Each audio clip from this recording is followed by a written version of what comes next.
ಅವಲಕ್ಕಿ ಪವಲಕ್ಕಿ ಕಾಂಚನ ಮಿಣಮಿಣ ಆಟದ ಹಿನ್ನೆಲೆ ಕತೆ ಗೊತ್ತಾ? ನಾವು ಚಿಕ್ಕವರಿದ್ದಾಗ ಅವಲಕ್ಕಿ ಪವಲಕ್ಕಿ ಕಾಂಚನ ಮಿಣಮಿಣ ಡಾಮ್ ಡೂಬ್ ಟಸ್ ಪೂಸ್ ಕೊಯ್ಕೊಟಾರ್ ಅಂತಿದ್ವಿ. ಹುಚ್ಚರ ಹಾಗೆ ಏನೇನೋ ಆಟ ಎಂದು ನಾನು ಹೇಳಿದಾಗ ಅದಕ್ಕೆ ನನ್ನ ಅತ್ತೆ ಹೇಳಿದ್ರು, ಮಕ್ಕಳ ಅದರ ಅರ್ಥ ಹೇಳ್ತೇನೆ ಕೇಳಿ ಎಂದು. ಈ ಹಾಡು ಭೂಮಿಯ ಮೇಲೆ ಮನುಷ್ಯನ ಜೀವನದ ಘಟ್ಟಗಳನ್ನು ತಿಳಿಸುತ್ತೆ. ಅವಲಕ್ಕಿ, ಮನುಷ್ಯ ಬಾಲ್ಯದಲ್ಲಿ ಅವಲಕ್ಕಿಯನ್ನು ತಿಂತಾನೆ. ಪವಲಕ್ಕಿ, ದೊಡ್ಡವನಾದ ಮೇಲೆ ಪಾವಕ್ಕಿ ಅನ್ನ ತಿಂತಾನೆ.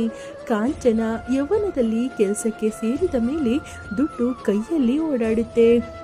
ಮಿಣಮಿಣ, ಕೆಲಸ ದುಡ್ಡು ಎಲ್ಲ ಇರುವಾಗ ಅವನ ಜೀವನದಲ್ಲಿ ಎಲ್ಲ ಮಿಣಮಿಣ ಎಂದು ಹೊಳಿತಿರುತ್ತೆ. ಢಾಮ್ಡು, ಆಮೇಲೆ ಧಾಮ್ದು ಎಂದು ಅವನು ಮದುವೆ ಆಗ್ತಾನೆ.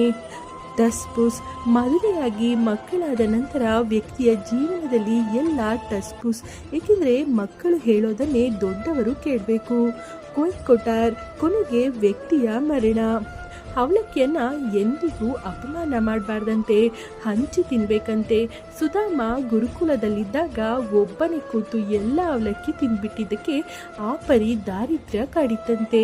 ಮುಂದೆ ಕೃಷ್ಣನಿಗೆ ಆ ಅವಲಕ್ಕಿಯ ಋಣವನ್ನು ತೀರಿಸಿದಾಗ ಆ ದೋಷ ಪರಿಹಾರವಾಯ್ತಂತೆ. ಹೌದು ಎಂದು ಹೇಳಲಾಗಿದೆ.